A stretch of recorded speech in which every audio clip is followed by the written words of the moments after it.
Hello दोस्तों, स्वागत है आप सभी को फिर से एलएस ऑनलाइन क्लासेस में। आज आपके लिए एग्जाम में 80 में से 40 पूछने का पूर्ण गारंटी है। इस तरीका से हम मेहनत की है, तो मुझे उम्मीद है आप लोग इस वीडियो को पूरा देखिएगा तब समझ में आएगा क्यों हम इस तरीका से क्वेश्चन सेट किए हैं। और एक ही वीडियो से आप लोग को एग्जाम में 80 में से 40 बना पाइएगा, वो भी करेक्ट। तो आइए चलते हैं, हम लोग जानते हैं और ये भी आप लोग के लिए बोर्ड एग्जाम 2026 के लिए ज्यादा ही इंपॉर्टेंट होने वाला है, ठीक है। और ऑब्जेक्टिव है और इसमें से आप लोग को बताना भी, अगर तैयारी किए हैं तो कितना आप लोग को सही हुआ है, ठीक है।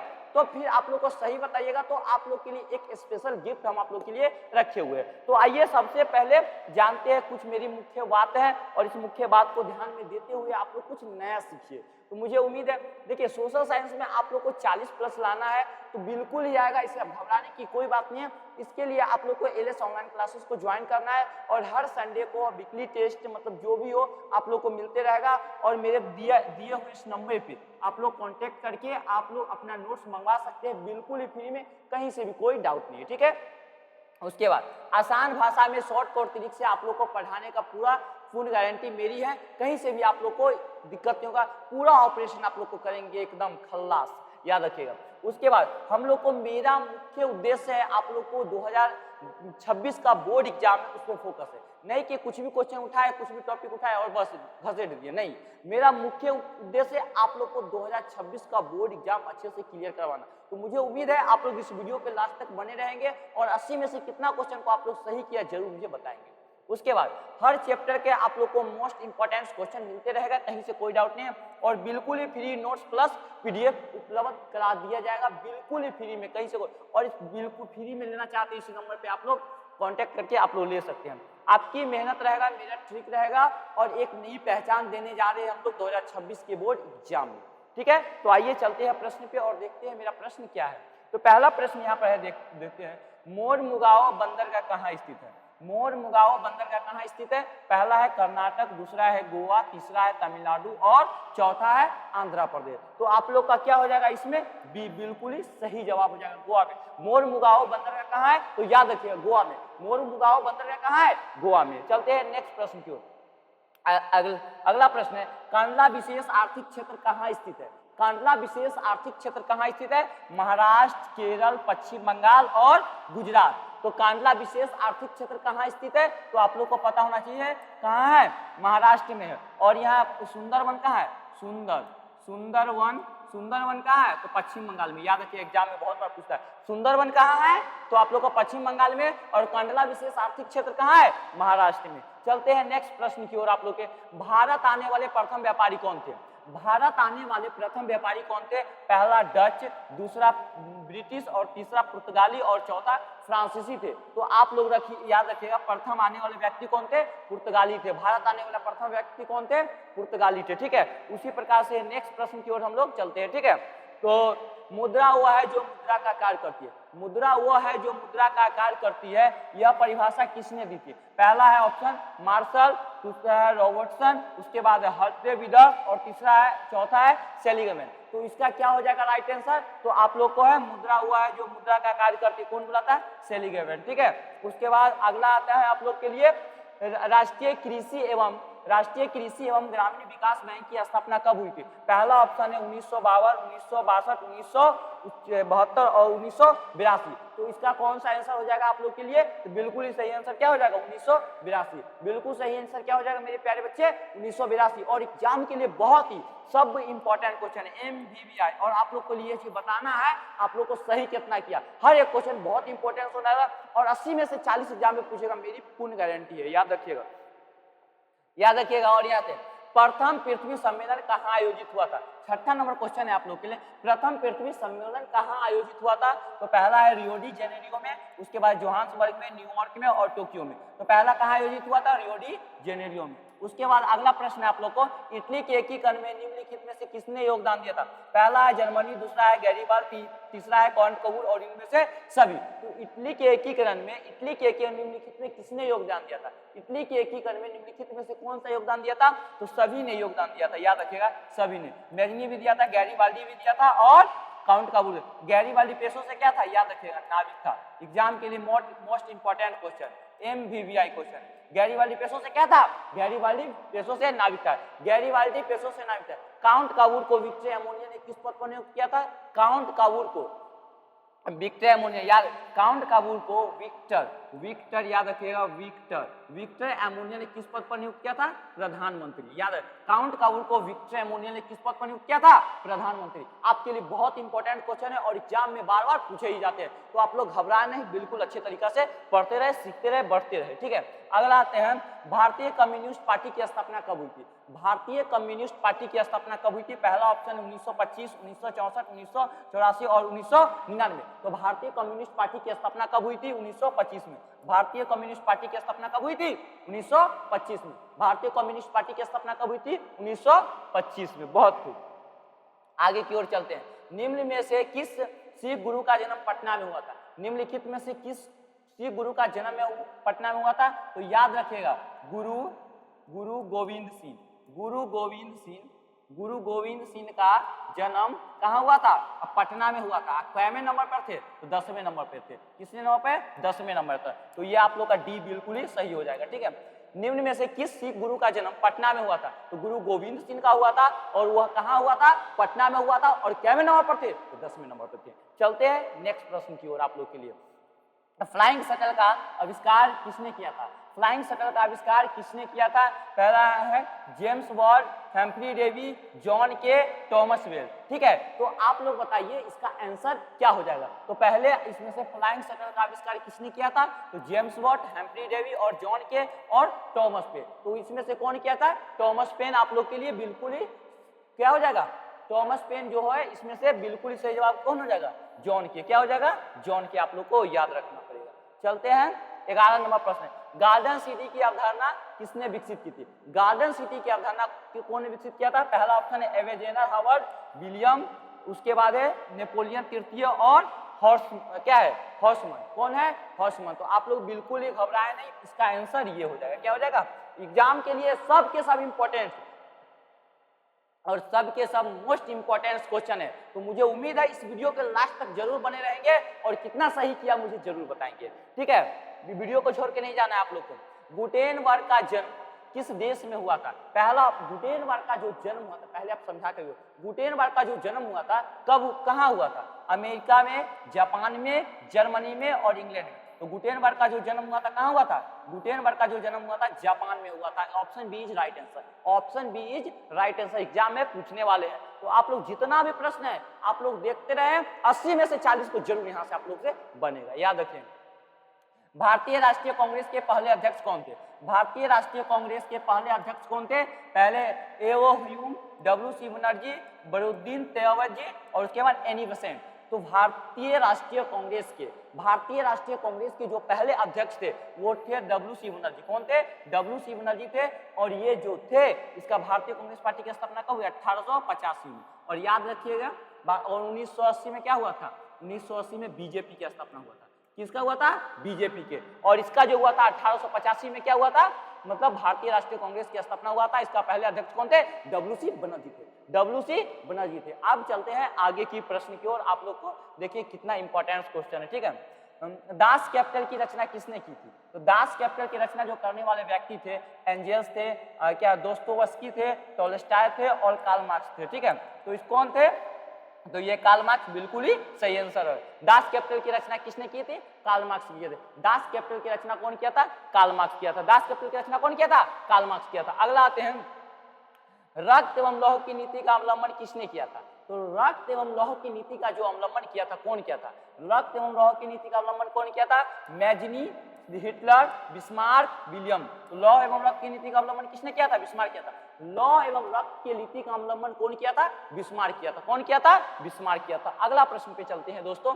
गैरीबाल्डी पेसो से क्या था? गैरीबाल्डी पेसो से क्या था? पहले ही बताया, गैरीबाल्डी पेसो से क्या था? नाविक था। क्या था? नाविक था। गैरीबाल्डी पेसो से क्या था? नाविक था। चलते हैं आगे की प्रश्न की ओर। रूस में कृषक दास प्रथा का अंत कब हुआ था? रूस में जो हुआ था कृषक दास प्रथा का अंत कब हुआ था? तो पहला ऑप्शन है 1861, 1862, 1863 और 1864। तो आपका ऑप्शन जो 1861 में हुआ था, क्या हुआ था? रूस में कृषक दास प्रथा का अंत हुआ था। रूस में कृषक दास प्रथा का अंत कब हुआ था? तो 1861 हुआ था। कहीं से भी कोई दिक्कत नहीं। अब आते हैं हम लोग नेक्स्ट प्रश्न की ओर। चल, the history of the loss of Vietnam, the history of the loss of Vietnam किसने लिखा था? पहला हो चिन मिन, फान वोई चाओ, हुआंग और त्रितु। तो ये कौन लिखे थे? फान वोई चाओ। कौन लिखे थे? फान वोई चाओ। बहुत खूब, फान वोई चाओ। उसके बाद आते हैं पूर्ण स्वराज की मांग का प्रस्ताव।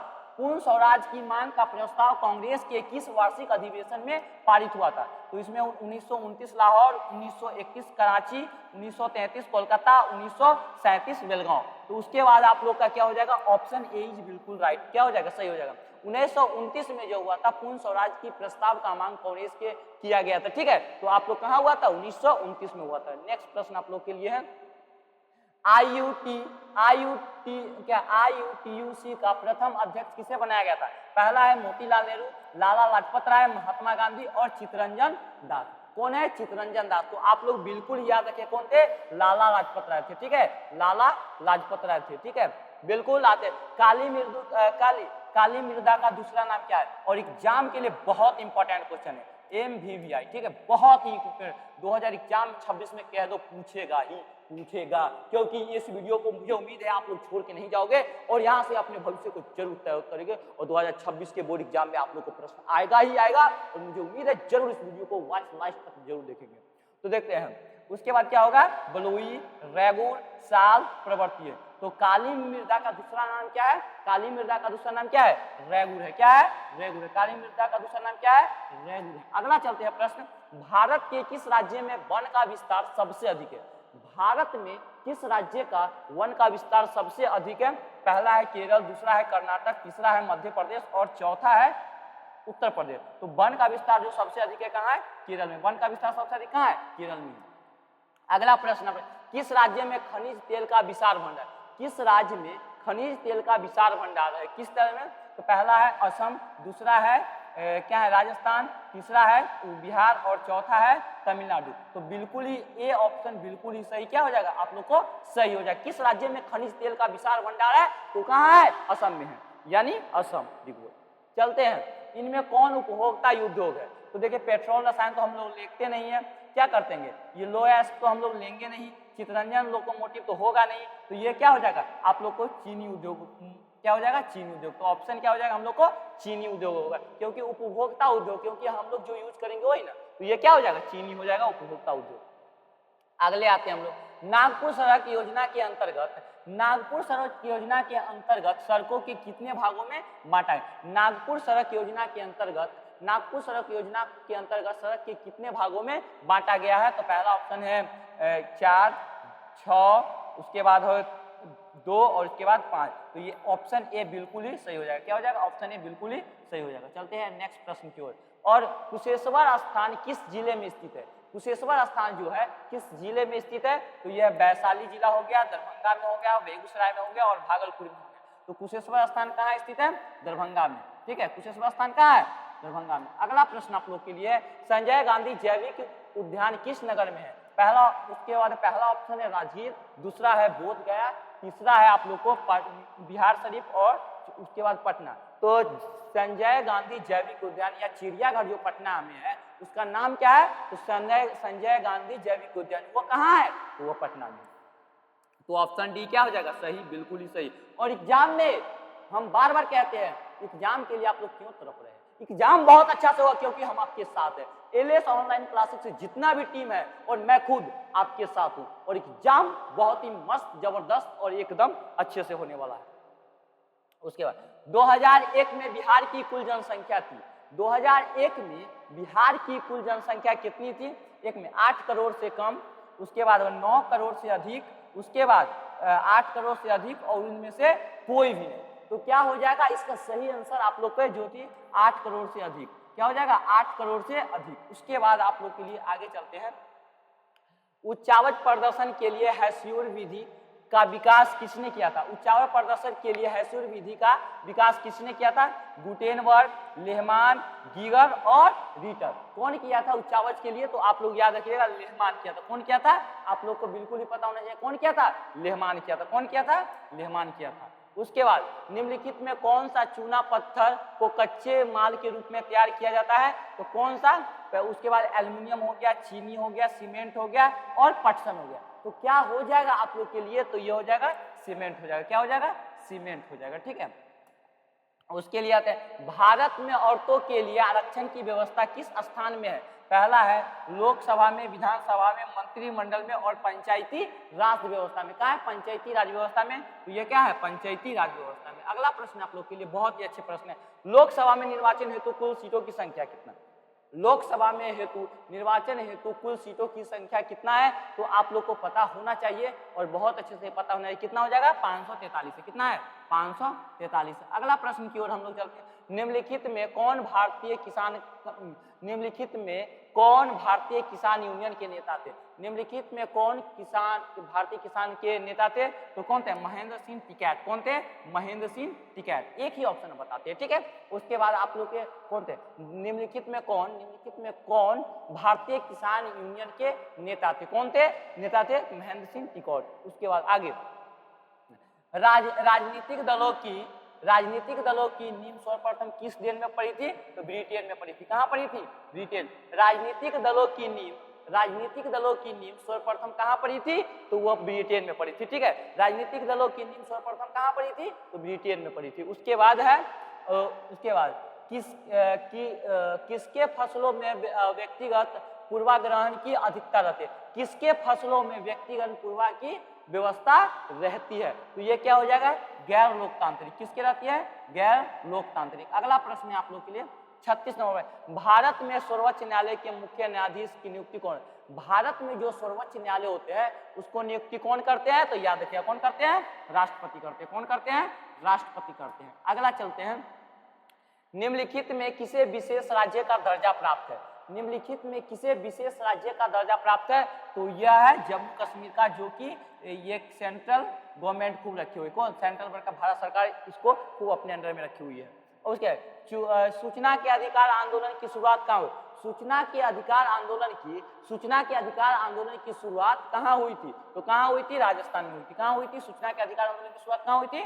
राजस्थान में हुई थी। अगला प्रश्न है आप लोग को, बिहार के किस जिले की प्रति व्यक्ति आय सर्वाधिक है? तो बिहार में जो है किस जिले का प्रति व्यक्ति आय सबसे अधिक है? तो पटना में। कहाँ है? पटना में। अगला प्रश्न देखते हैं, वैश्वीकरण के मुख्य अंक कितने होते हैं? तो वैश्वीकरण के मुख्य अंक कितने होते हैं? तो ये आप लोग का 4 हो जाएगा। वैश्वीकरण के मुख्य अंक कितने होते हैं? 4 होते हैं। अगला प्रश्न आता है, स्वर्ण भूषणों की परिशुद्धता की सुनिश्चित करने के लिए किसी मान्यता का चिन्ह आवश्यक है? किस चिन्ह का मान्यता आवश्यक है? तो आप लोग, हम लोग जाते हैं तो किसका जरूरत पड़ता है? हॉलमार्क का। सोना लेने जाते हैं तो किसका जरूरत पड़ता है? हॉलमार्क का। उसी प्रकार फूट डालो और राज करो की नीति किसने अपनाई थी? तो फूट डालो और राज की नीति किसने अपनाई थी? अंग्रेजों ने अपनाई थी। कौन अपनाई थी? अंग्रेजों ने अपनाई थी। अगला, योजना आयोग के मुख्य अध्यक्ष कौन होते हैं? तो योजना आयोग के मुख्य अध्यक्ष कौन होते हैं? तो आप लोग को पता होना चाहिए, प्रधानमंत्री होते हैं। कौन होते हैं? योजना आयोग के मुख्य अध्यक्ष कौन होते हैं? प्रधानमंत्री होते हैं। अगला प्रश्न आप लोग, साख का क्या अर्थ है? 44 नंबर आप लोग के लिए प्रश्न है, साख का क्या अर्थ है? तो साख का अर्थ क्या है? विश्वास भी करना होता है, ऋण लौटाने की क्षमता भी होना चाहिए। अगर आप किसी से ले लेते हैं और नहीं लौटाते हैं तो कितनी बुरी आदत है, तो ले लीजिए किसी से, उसको लौटाने की भी क्षमता आपके पास में होनी चाहिए। तो अब अगला होना चाहिए, बांग्लादेश के नोबेल पुरस्कार से सम्मानित व्यक्ति कौन है? तो बांग्लादेश के जो है सम्मानित व्यक्ति कौन है? तो ये हो जाएगा प्रोफेसर मोहम्मद यूनिस है। कौन है? प्रोफेसर मोहम्मद यूनिस है। उसके बाद आते हैं 46 नंबर पर, भारत में सेवा क्षेत्रों को सम्मानित है। भारत में सेवा क्षेत्रों को मुख्यतः कितने भागों में बांटा गया है? 2 भागों में बांटा गया है। अगला प्रश्न आप लोग के लिए, WTO का विस्तारित रूप क्या है? तो वर्ल्ड ट्रेड ऑर्गेनाइजेशन। और एग्जाम के लिए MVVI याद रखिएगा, आपके एग्जाम में पूछेगा WTO का क्या है? WTO का मुख्यालय कहाँ है? तो जिनेवा में है। और WTO का विस्तारित रूप क्या है? World Trade Organization. याद रखिएगा। अगला प्रश्न है, सूखा किस प्रकार की आपदा है? सूखा है जो वो किस प्रकार की आपदा है? तो आप लोग का प्राकृतिक आपदा है। क्या है? यह एक प्राकृतिक आपदा है। चलते हैं, हाँ, भारतीय राष्ट्रीय कांग्रेस की स्थापना कब हुई थी? तो भारतीय राष्ट्रीय कांग्रेस की स्थापना कब हुई थी? जस्ट बताए, उसे समझा देते हैं, 1885 में हुई थी। अगला प्रश्न आप लोग को, VS न्यायपाल कौन थे? 50 नंबर क्वेश्चन है, VS न्यायपाल कौन थे? तो ये क्या था? नोबेल पुरस्कार विजेता थे। कौन थे? नोबेल पुरस्कार विजेता थे। अगला प्रश्न आप लोग के, किसने कहा किसने कहा मुद्रण ईश्वर की दी हुई महानतम देन है, सबसे बड़ा तोहफा? किसने बोला था ऐसा व्यक्ति? तो ये कौन था? मार्टिन लूथर बोला था। कौन बोला था? मार्टिन लूथर बोला था। कौन बोला था? मार्टिन लूथर बोला था। अगला प्रश्न है, फॉरवर्ड ब्लॉक की स्थापना किसने की थी? 52 नंबर आप लोगों के लिए क्वेश्चन है। फॉरवर्ड ब्लॉक की स्थापना कौन किया था? तो सुभाष चंद्र बोस किया था। कौन किया था? सुभाष चंद्र बोस किया था। अगला प्रश्न आप लोगों के लिए, विविध क्षेत्र में जल की उपस्थिति के कारण ही क्या कहते हैं? पृथ्वी को क्या कहते हैं? तो नीला ग्रह। किधर गया भाई ऑप्शन? नीला ग्रह कहते हैं, ऑप्शन नंबर बी। अगला कहते हैं भाखड़ा नंगल परियोजना किस नदी पर है? भाखड़ा नंगल परियोजना जो है वह किस नदी पर है? तो भाखड़ा नंगल परियोजना किस नदी पर है? सतलज नदी पर है। अगला प्रश्न आप लोग के लिए है, पूर्व मध्य रेलवे का मुख्यालय कहाँ है? तो पूर्व रेलवे का मुख्यालय कहाँ है? हाजीपुर। मध्य रेलवे का मुख्यालय कहाँ है? हाजीपुर है। पूर्व रेलवे का मुख्यालय कहाँ है? हाजीपुर है। अगला प्रश्न आप लोग के लिए, कहलगांव तापीय विद्युत परियोजना किस जिले में अवस्थित है? तो किस जिले में अवस्थित है? तो याद रखिएगा आप लोग को, ये किस जिले में अवस्थित है? तो ये भागलपुर में अवस्थित है। कहाँ स्थित है? भागलपुर में स्थित है। अगला, भारत में सबसे पहले रेलगाड़ी किन स्टेशनों के बीच चली थी? तो मुंबई से थाने के बीच में चली थी और 34 किलोमीटर चली थी, ठीक है, और 1852 के कुछ आसपास में या 54 में चली थी, ठीक है, और यह 34 किलोमीटर चली थी और किसके शासनकाल में? लॉर्ड डलहौजी के शासनकाल में चला था, ठीक है। अगला आते हैं, भारत में कौन सा राज्य सबसे अधिक गेहूं उत्पादन करता है? उत्तर प्रदेश में करता है। कौन सा करता है? उत्तर प्रदेश में करता है। अगला प्रश्न आप लोग को, किस फसल को सुनहरा रेशा कहा जाता है? तो किस फसल को जो है सुनहरा रेशा कहा जाता है? तो वो जूट को कहा जाता है। किसको कहा जाता है? जूट को कहा जाता है। अगला प्रश्न आप लोग के लिए, चाय के उत्पादन में विश्व में भारत का कौन सा स्थान है? चाय के उत्पादन में बिहार का कौन सा स्थान है? तो वो दूसरा है, याद रखिएगा। अगला प्रश्न आप लोग के लिए है, भारत का प्रथम तेल शोधक कारखाना कहाँ स्थित है? भारत का प्रथम तेल शोधक कारखाना कहाँ स्थित है? डिगबोई में। कहाँ है? डिगबोई में। अगला प्रश्न आप लोग के लिए, विश्व पर्यावरण दिवस कब मनाया जाता है? विश्व पर्यावरण दिवस कब मनाया जाता है? 5 जून को मनाया जाता है, याद रखिएगा। कब मनाया जाता है? 5 जून को मनाया जाता है। सत्ता में भागीदारी की सर्वोत्तम प्रणाली कहाँ विकसित की गई थी? तो सत्ता में भागीदारी की सर्वोत्तम की भागीदारी कहाँ विकसित की गई थी? तो कहाँ विकसित की गई थी? आप लोग को पता होना चाहिए। कहाँ विकसित? बेल्जियम में। कहाँ किया गया था? बेल्जियम में किया गया था। अगला प्रश्न है, तापीय विरोधी आंदोलन निम्नलिखित में से किसके प्रांतित शुरू हुआ था? तो कहाँ शुरू हुआ था? तो आप लोग को कहाँ? आंध्र प्रदेश में हुआ था, ठीक है। अगला प्रश्न आप लोग के लिए है, भारत में वित्तीय वर्ष कहा जाता है 1 अप्रैल से 31 मार्च तक। कब कहा जाता है? भारत में वित्तीय वर्ष का कब कहा जाता है? 1 अप्रैल से 31 मार्च तक। अगला आते हैं प्रश्न, आप लोगों को ध्यान दीजिएगा, लोकतंत्र में चुनावों में भाग लेने और अपने प्रतिनिधियों को चुनने का अधिकार किसके होता है? जनता के होता है। हम लोग जो करेंगे वही होगा। चलते हैं अगला प्रश्न आप लोग, भारतीय लोकतंत्र के कितने अंग है? तो भारतीय लोकतंत्र के जो है वो कितने अंग है? तो भारतीय लोकतंत्र को जो कितने अंग है? तो भारतीय लोकतंत्र के टोटल 3 अंग है, ठीक है। कार्यपालिका, न्यायपालिका और विधायिका, ठीक है। भारत में संघ एवं राज्यों के बीच अधिकारों का विभाजन कितनी सूचियों में हुआ है? तो भारत में राष्ट्रीय को कितने सूची में इसको किया गया है? तो ये में संघीय सूची में हुआ है, राज्य सूची में और समवर्ती सूची में, यानी टोटल मिलाकर बोले तो ये इसमें हुआ है, ठीक है। अगला प्रश्न आप लोग के लिए है, वर्तमान में नेपाल की शासन प्रणाली है, वर्तमान में जो है नेपाल की शासन प्रणाली कैसी है? तो लोकतंत्रात्मक है, ठीक है। अगला आते हैं हम लोग, संघीय व्यवस्था में सरकार होती है, संघीय व्यवस्था में सरकार कैसी होती है? 2 भी होती है। अगला प्रश्न आता है उसके बाद, 1971 ईस्वी के आम चुनाव में सत्तारूढ़ कांग्रेस ने डैश का नारा दिया था। किसके नारा दिया था? तो ये दिया था गरीबी हटाओ। अगला प्रश्न आता है आप लोग के लिए, संपूर्ण क्रांति का आहार संपूर्ण क्रांति किसके? संपूर्ण क्रांति का आहार किसने दिया था? तो जयप्रकाश नारायण दिए थे। कौन दिए थे? जयप्रकाश नारायण दिए थे। भारत में योजना का गठन कब किया? 15 मार्च 1950 में। अगला प्रश्न पे ध्यान दीजिए, प्लास्टिक मुद्रा क्या है? तो एटीएम, याद कर लीजिए। उसके बाद अगला प्रश्न आप लोग का, भारत की वित्तीय राजधानी किस शहर को कहा जाता है? मुंबई है भाई, कहीं मुंबई है।